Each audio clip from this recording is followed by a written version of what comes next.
Good morning. Good morning. How are you this morning?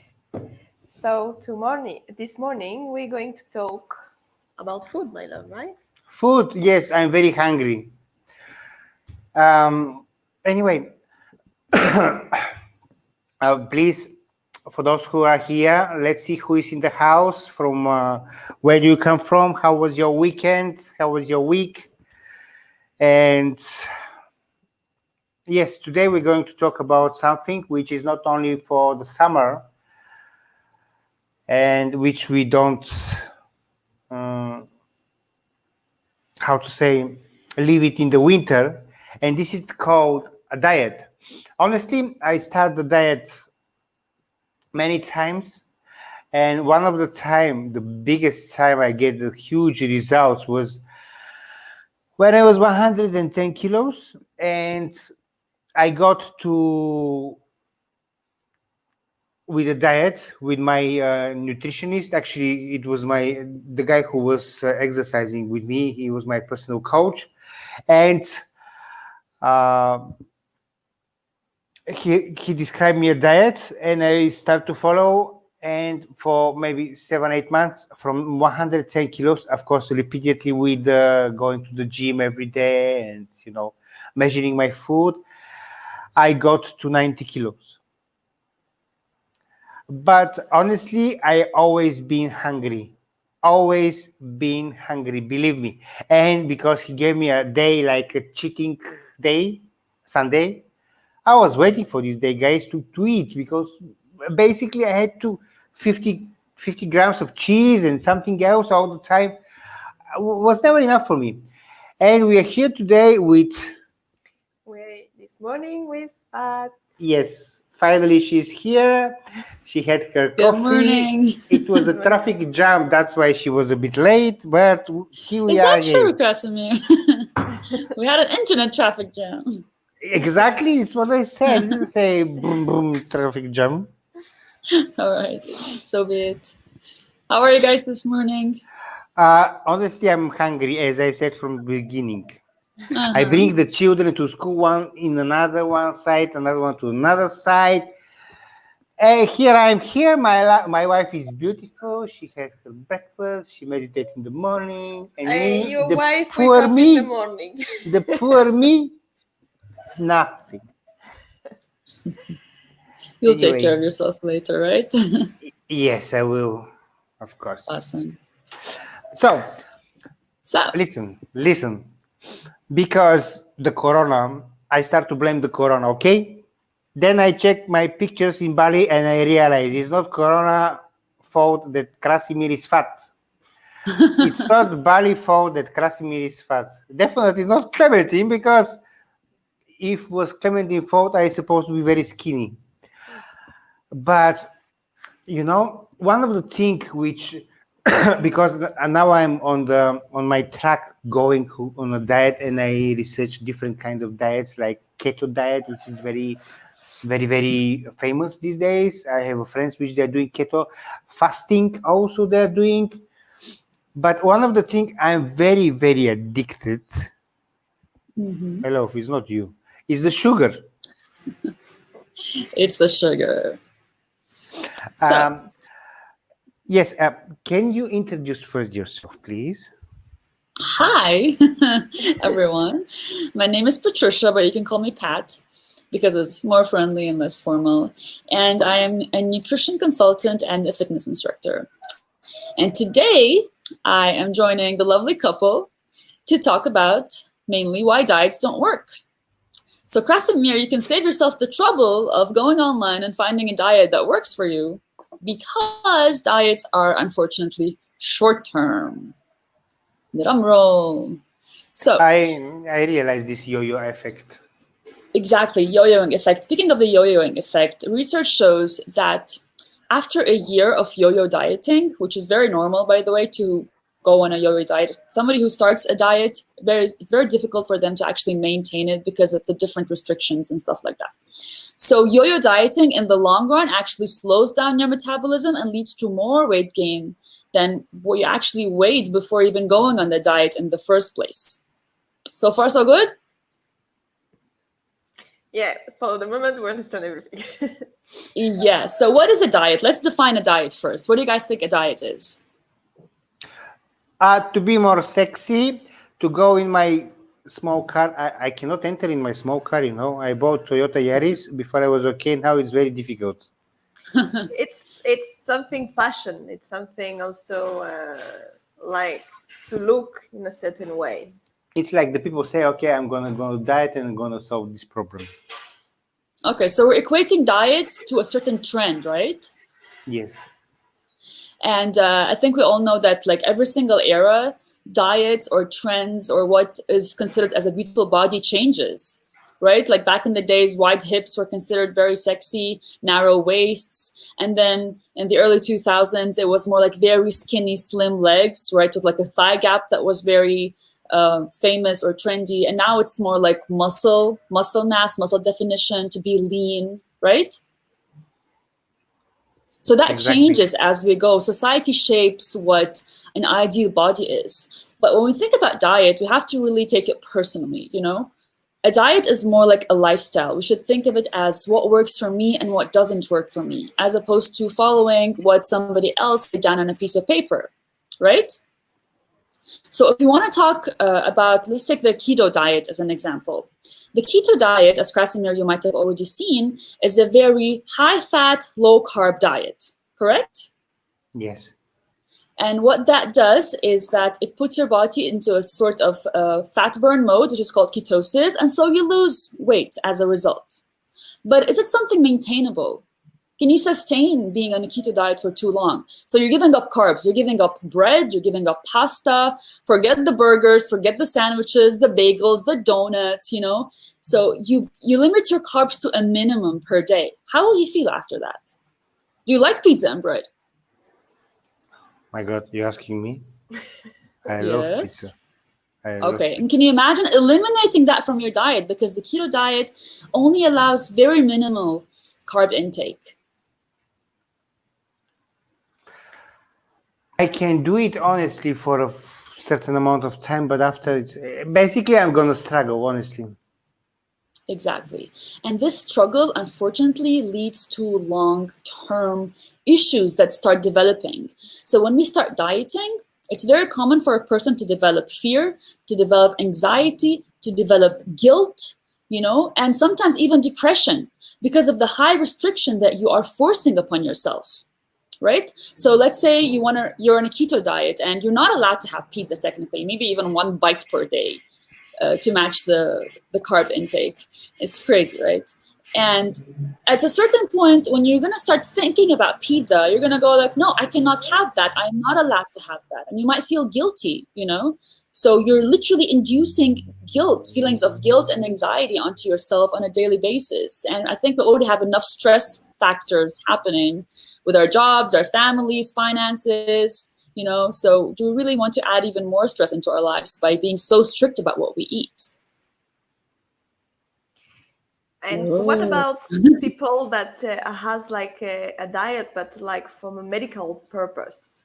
Exactly. Medical purpose diets are completely different. And there are either two types. It's either short term, like let's say you have to be on a certain diet for a specific period of time.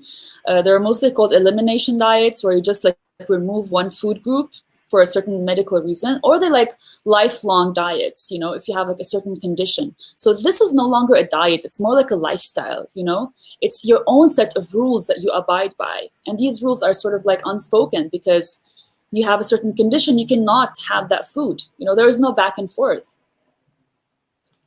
So it's a little bit different. But if you want to lose weight, we got to think about the long term. Actually, it's very easy to lose weight within a week, 2 weeks, and to see like amazing results within a month or 2 months. But the question is if that is sustainable on the long run, right?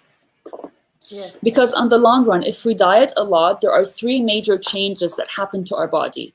Generally speaking, our metabolism will decrease. So this is a major metabolic change. Do you guys know Biggest Losers? It's a TV series, American TV series, where like overweight people compete with each other and against each other to lose weight. And like by the end of the series, It's a reality TV show, actually, more than a series. And so by the end of it, everybody ends up losing so many pounds and looking completely different. But when research actually followed up with those individuals who lost that crazy amount of weight within 30 weeks, 6 years down the line, they regained it all back. Not only that, their metabolism was much, much slower, so it was more difficult for them to lose weight, than they had initially. Another major thing that happens is a neurological change. When you diet, you start to perceive food differently. Food suddenly becomes more appealing to you. You start noticing food more. You start thinking about food more, and you're rewiring your brain in a certain way. Imagine dieting does that to you. There are also hormonal changes, there are like menstrual disturbances. And so you're shifting your body composition just by doing something that goes against your body. So if you want that slice of pizza, you go for that slice of pizza. If you want that piece of cake, you go for that piece of cake, This is where portion control comes in. There's a problem with me. Shoot. I cannot eat only one piece of pizza. Then you know what your problem is, and this is fantastic. I need to eat all the pizza. Okay, so you don't need to eat all the pizza. Have you tried mindful eating? What is this? Mindful eating is when you are not distracted, is when you don't gulp food without even tasting it. Sometimes when you're watching TV and you have like a big bowl of popcorn in front of you or chips, you don't really notice that you're eating the popcorn. You're not tasting it. You just, mindlessly, it's like you're on autopilot and you're just eating. But mindful eating is when you just focus on the food. You look at the food, you taste the food, you take your time chewing the food so that you take in all the flavors. And it is said that with mindful eating, you can easily have the psychological taste benefits of, let's say, 2 slices of pizza, as opposed to eating a whole pizza and not realizing that you ate a whole pizza because you weren't present. It's like conscious eating, yes? Exactly, conscious eating. And I think that this principle, being present, applies to absolutely everything, right? Not just food. So you experience things differently when you're present and when you're conscious of what you're doing, as opposed to when you're just on autopilot. But Pat, what about sugar? Because sugar is, we know that is one of the most addicted drug, So sometimes even a small amount, like can create some kind of. Also, I learned that can create some neurological, that make you have to want it even more. Yeah, with sugar, it's a loop because it spikes your blood sugar level, and then you release a lot of insulin to drop those levels, and then when they drop, you crave sugar again, and it's a cycle. It's a cycle. So it is said to break any addiction. We're talking mainly food addictions like caffeine. I did that, by the way. Caffeine or sugar or any intense cravings. You got to go on a 30-day diet. See, now I'm labeling it as a diet because it is for a short, limited number of days. So for 30 days, you do this one thing where you cut completely sugar out of your life. Completely. Cold turkey. Yeah, don't look at me like that. You cut it cold turkey. I spoke with a friend of mine and he said, if I cut the completely sugar, but completely, I will start to get this, when the people which they give up from the drugs, this kind of... Yeah, you will definitely have withdrawal effects because you're addicted. But going gradually, it will be more difficult because you will get those withdrawal symptoms within 10 days to 2 weeks after cutting sugar. But within the next 2 weeks of those 30 days, you will start to gain more control. And then when you go back to introducing a little bit of sugar into your diet bit by bit, you will have gained the control. You would have emptied your system of it, so you no longer have this attachment to it. It's like a cleansing process that we got to go through.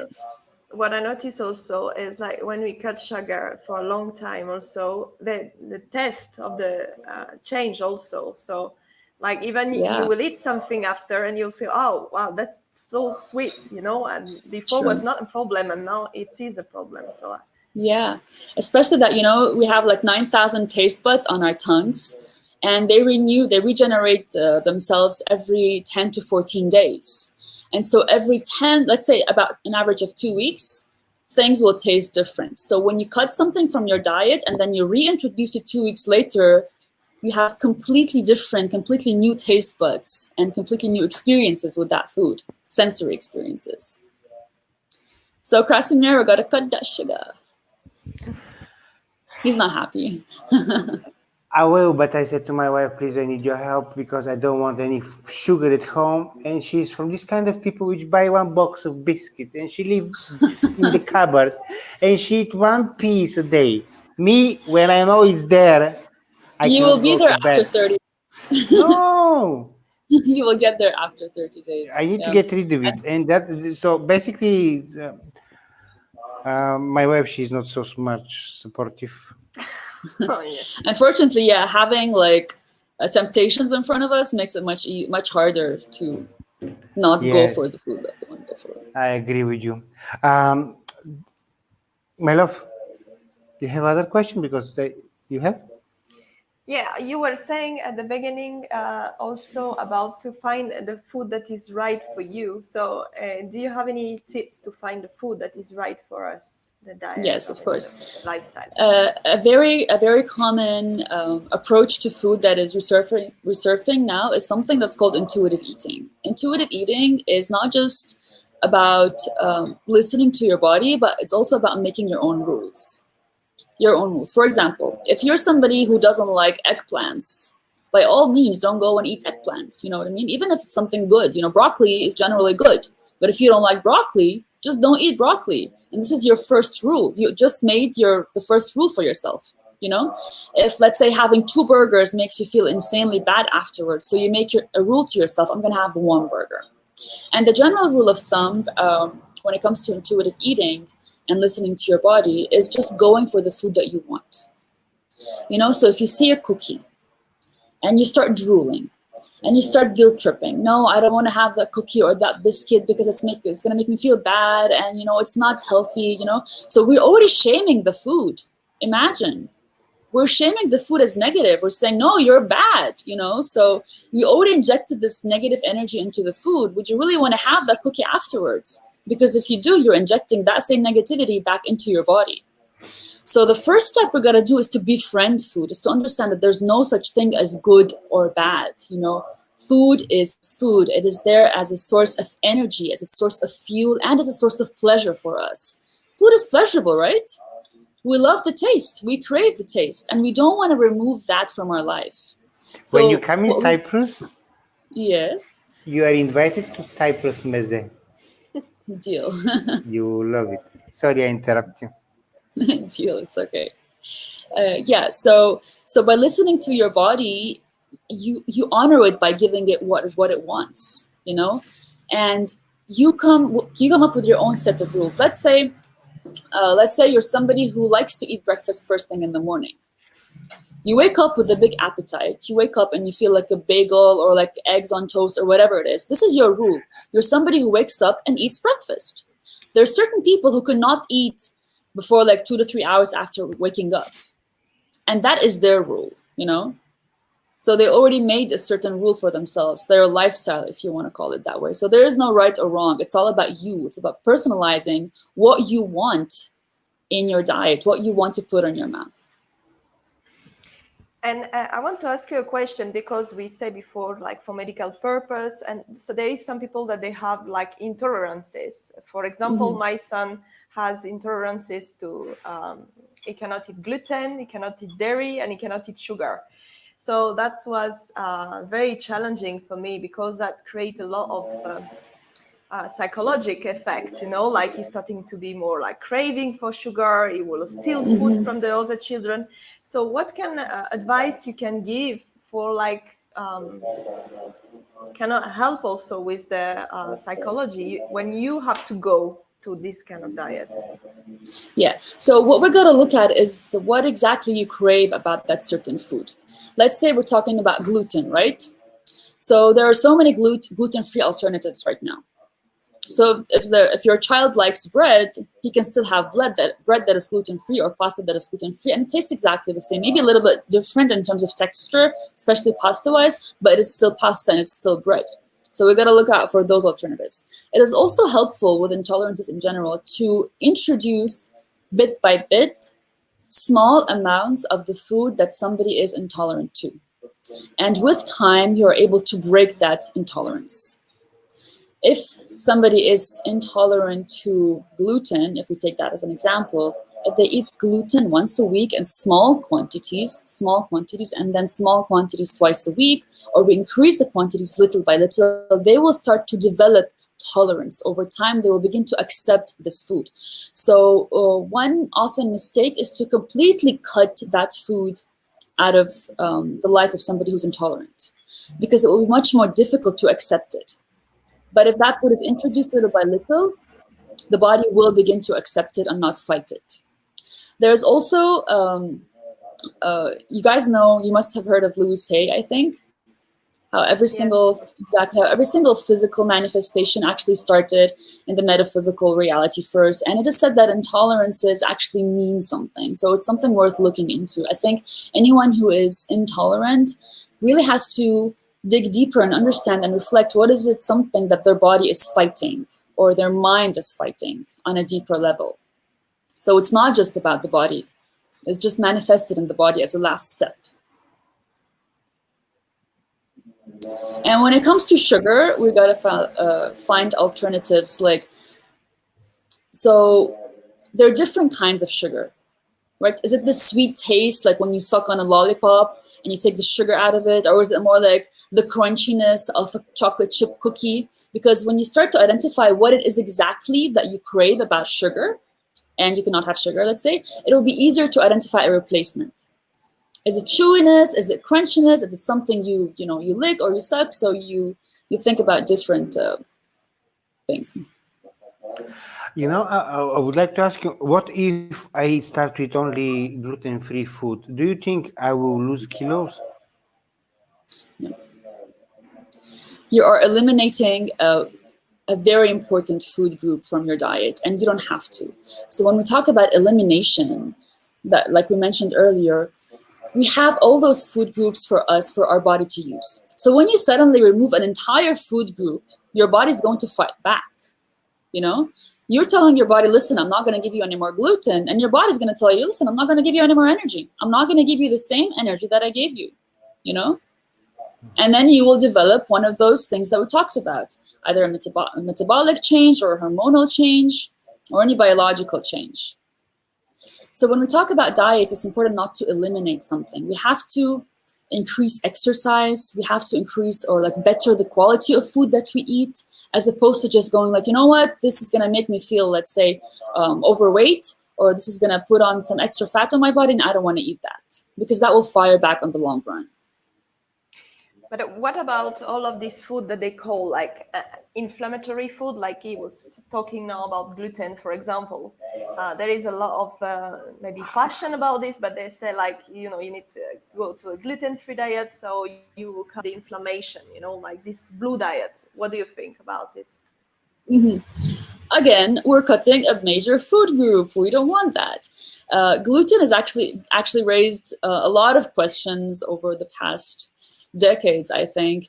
And in our third morning community, hopefully, we have a talk dedicated specifically on gluten to try to debunk some myths. I mean, if you think about it, our ancestors, our grandparents, our great-grandparents all ate gluten. Gluten-free was not even an alternative. It was not an option. It was not available, and they did just fine. There are athletes and there are models who eat gluten diets. They eat gluten as part of their daily caloric intake, and they're fine. And so it's all about the quality and the quantity. So if you're somebody who's overdoing anything, it's going to have a negative side effect. Believe it or not, even having broccoli all day long, even though it's supposedly healthy and good, and anti-inflammatory with antioxidants, is actually not good. So you want to have a balanced meal plan. So if you want to cut gluten, you got to ask yourself, why are you cutting gluten? What is the reason behind it? Is it because you're eating too much carbs, Or is it because you feel bad after gluten? Is it because mentally you're associating gluten with something that is not good for you, something that causes negative effects onto your body? I think the question also is about, you were mentioning, it's all about quality. And today we listen a lot that there is pesticides, that there is GMO and everywhere, Yeah. so how to find a good quality for us? Yeah, so organically grown food are much more popular than they used to be before, but this is also very controversial because soil naturally has mercury in it. So sometimes, even if something is grown organically, and you'll still find traces of mercury inside that food. So it's very possible. Of course, it is more nutrient dense if something is grown organic, because when there are no pesticides or fertilizers, the plants are able to retain their phytochemicals, so they produce more nutrients and vitamins and antioxidants. So this is why they're a little bit more nutrient dense. But unfortunately, it's the fear that is instilled by the media. Like if something is not grown organically, oh shit, this is going to be bad. You know, like, so we don't want to develop a fear towards food. Yeah, I agree If with you you. find something that is grown organically, by all means. You know, there are a lot of people who during this quarantine began to grow things in their own backyard and farm their own things. And if this is a possibility, if it's an option, this is fantastic. But if it's not an option, I can't go like, listen, I'm not going to eat potatoes anymore because I don't know anybody who sells organic potatoes. Right? You know, now when we are talking, if you remember, we've been talking with you that we're going to make a process with me and with my big sensitive body. So during these 40 days, we're going to see the difference. Mm-hmm. And we're not So, cutting gluten. We're not doing that. yeah, and I'm very excited about this. Me too.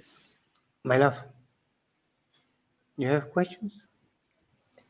I'm checking. Nobody asked any question now. They're still sleeping today. What is it, Monday? Monday. Today's Tuesday. Tuesday. Sorry, so I'm sleeping. Yes, we had an amazing party on Sunday. It was Sunday, yes, Sunday. Uh, we had amazing party with the Global Money community with Insight in Monica Pierido.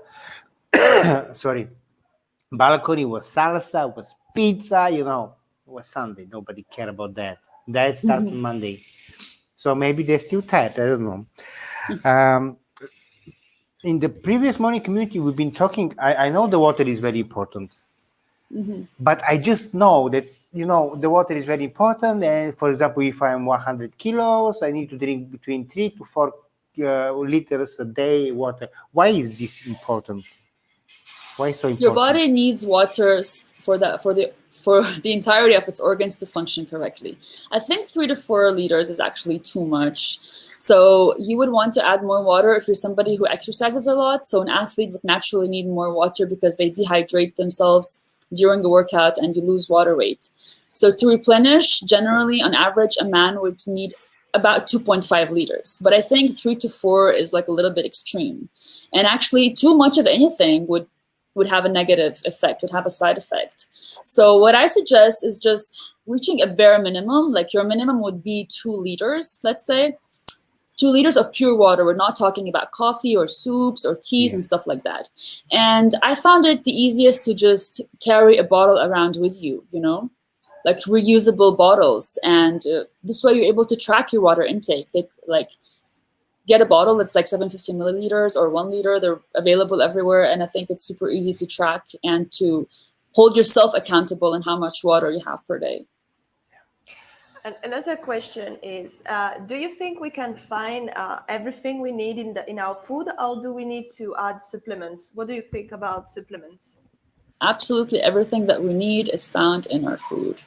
Mother Nature provides everything for us. And if you think about it, earlier we talked about the quality of food. So the more something is natural without being processed, the healthier it is. So the thing about gluten, for example, or because it's a complex carb, breads and rice and pasta, they're all processed, But if you take the simpler forms, it's much easier on your body to digest, but it's still coming from a natural source. So if we're talking about sugars, for example, we crave something sweet, it's always better to go for a date or an apple as opposed to a cookie that's been processed time and time with so many different additives to make it look the way it does and taste the way it does and last for months on the shelf, if not years. So I do think we do not need supplements. There are so many natural supplements in case somebody cannot take a certain vitamin or phytochemical from a certain group of foods, but I don't think it's necessary.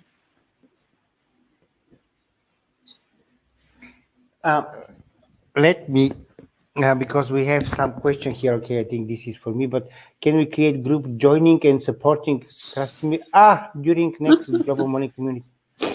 Yes.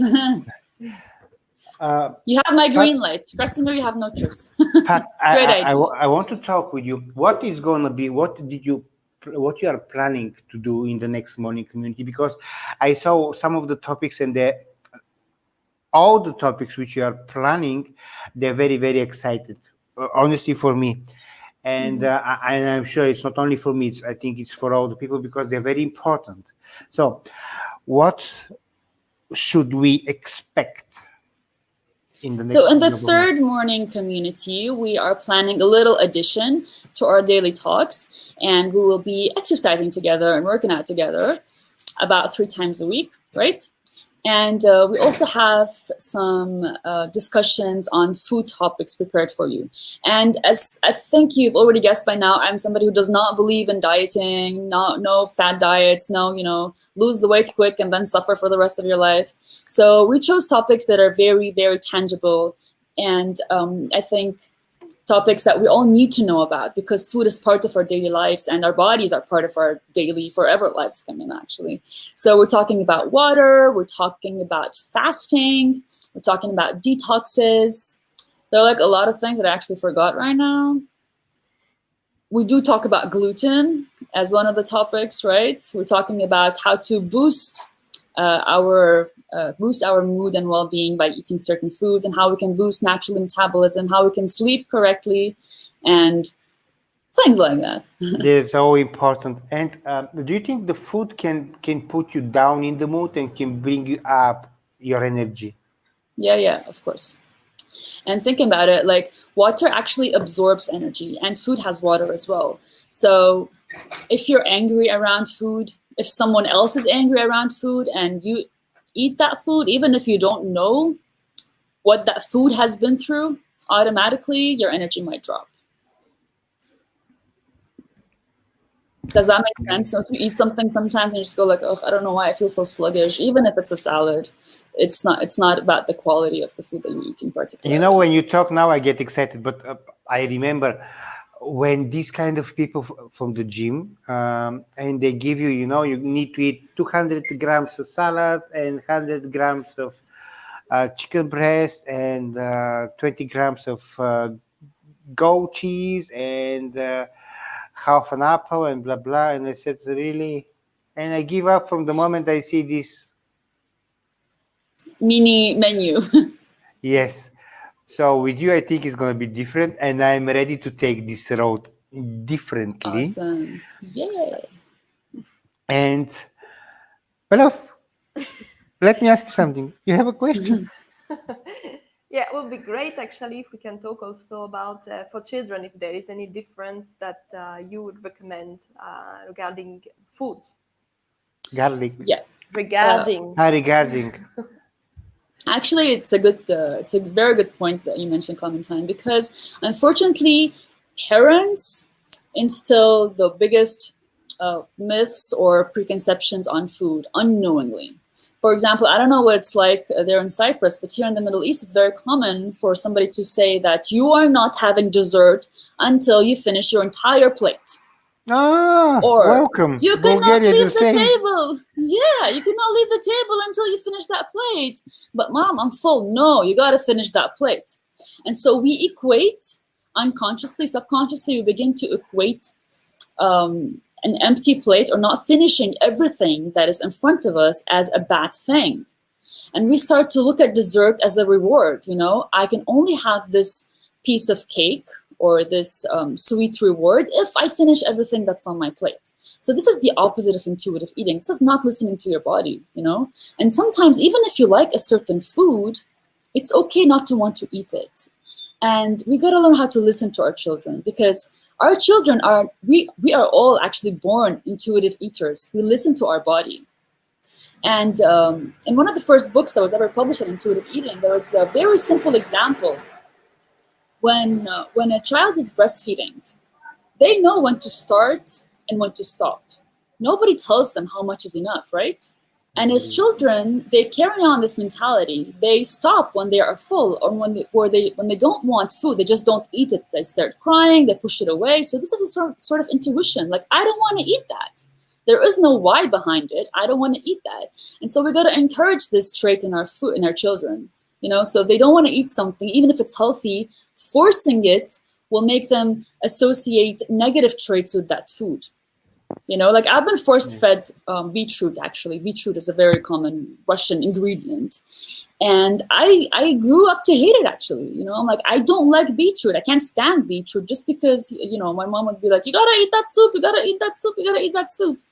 Right now, I love it. But, back then, I'd see beetroot and I'd go like, no, I don't want that. And we wanna befriend food. And we want to help our kids do the same thing. Food is not bad. It's there to help us and support us. Yeah, it's also about the culture, in France, you got to finish your plate, so it's polite, you need to finish your plate. But in Cyprus, if you finish your plate, actually, they will come and put you more because they want to be sure. Yes, and in the end, they ask you. For example, my mom, before, when I was bringing my friends, I'm from Bulgaria, of course, and when I bring my friends in Bulgaria, in my town, and my mom put a big plate, they eat, and then she put them on another one, and they say, I cannot anymore. And my mom said, what's wrong with them? Why they're not They're eating? not good? Yeah, it's my food. I said, listen, you put them second, and they start to refuse coming to my house because they know what is waiting for them, Clementine, one more thing. You just reminded me, Krasimir, of that. One thing we can also do with our children is to make them choose their own food as opposed to scooping into their plate. Let's say on the table you have salad, you have soup, you have potatoes, and you have chicken. So let them bring their plate and let them scoop themselves. Do you want to eat salad first? Do you want to eat chicken first? How much chicken, how much salad? So let them start to choose their own foods themselves. What if we put chocolate also on the table? What will happen? They will go straight to the Nothing chocolate. bad will happen. Chocolate won't kill us. Chocolate actually tastes very good. Again, it's all about portion control. But You know what? Yes. Yeah, go ahead. You know what the grandmother doing? When they see their grandchildren, they feed them with the chocolates, and then when they go away, our daughter all the time say, "Baba chocolate, Baba chocolate." I said, "My love," I said, "My mom, you're like narco dealer. You're giving her, and then she's looking for you, And all the time she's giving her chocolate, and so now Julie is assimilate the grandma with the chocolate. But how often she sees her grandma, though? So they're very cheeky, these grandmothers. That's all right. Okay. So I think we're going to close it. To close. You have another question? Which part I never want to close. No, but next week we're gonna have a live with you and George and Yasar, Yes. and it's gonna be excited. And for Kathy from Kriti, if she hear me here, we have agreement with Kathy to go live. Maybe this week or next week, we'll see with her. And before to close, we want to say big thank you to Pat. Not to forget that after 40 days, guys, you're gonna see one big sex athletic machine here. I mean, that's me. Okay, I'm gonna exercise with you. I'm gonna eat cupcakes. properly. Yes. And before to close, I would like to say that we start when we start, my love. 28th Of what? of September. Of course, we start 28th of September in our Global Money Community number 3. 28th of September, we finish 8th of November. It's a 40 days program. It's only 30 euros. All the money go for fundraising for children in Bali and Africa. And, oh my God, I get so excited, I forgot the rest. And basically, this is 75 cents a day. Okay? It's nothing. This is peanuts. So if you want to do good for you, to wake up and to have something positive which is going to boost you during the day, if you want to help someone around the world with this 75 cents a day, this is good. It's like a win-win situation. All the coaches, they're coming here for free. All the coaches, they're coming here to contribute. And what subjects we are going to cover during the program? Oh my God, there's so many. Yeah, it so will many. be. It will be also. It will be also oriented with business. So we will cover subject about how to define your ideal client, how to ask for your price and get it. This is very important. How the self-esteem you have about yourself. So we'll have many different coaches that will cover different. Basically, we don't want to make you to realize. Okay, I'm aware, and I'm aware that I'm going to for €800 salary, and I'm aware my rent is 450, and I'm aware down deep in the debt, and I'm aware that I'm not happy. You basically, for example, me, I had a problem with charging money, a lot of money for my business. Now I start to go different, and I start to appreciate myself more. I start to appreciate my product more. And basically, this is what we're going to do. It's not only about awareness and blah, blah stories. All the coaches that are here to help you and to make you aware how much you worth, how much is your product, and to help you in this process. And even that is 40 days, what we want is to create a lifestyle. Like Pat was explaining today, we want like long-term results. It's not about creating something powerful and then you go back in your routine. We really want to, that's why we make 40 days also. Because, my love, actually, this is like giving a born to the baby. And you don't say, okay, baby, you're here 40 days, perfect. So stay wherever you are, do whatever you want. I have my life. No, this is a baby and you take care of it. You take care, you grow, you learn, and you take care. Pat? Mm-hmm. Okay, so basically you're going to be about the nutrition. And I already see some people, they say they're very interesting topics. And you're going to be with George also about the relations. Yes, correct. And you together, you are amazing couple. I love this energy. Thank you. So are you. Before to finish, I would like to put the video which we create exactly for Glavomoni community. In case you have something, oh my God, man. In case you have something, I'm here for you. Clementine is here for you. If she doesn't answer, it means she have massage. She loves when I say she have massage. Sorry, she's spa therapist. Oh, she do something there. I can't wait. So I wish you amazing week, amazing day. Have a great day.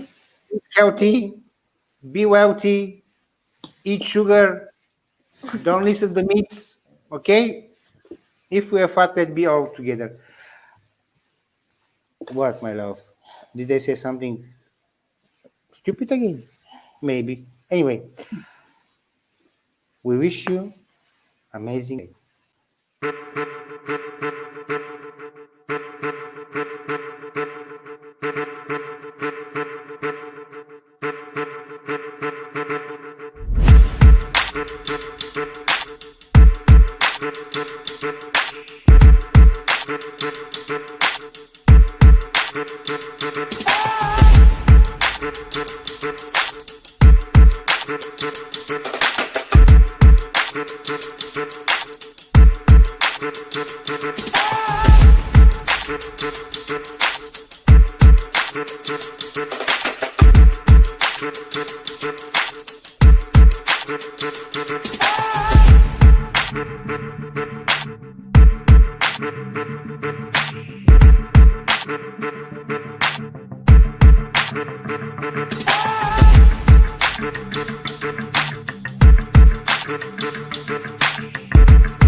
I prefer you say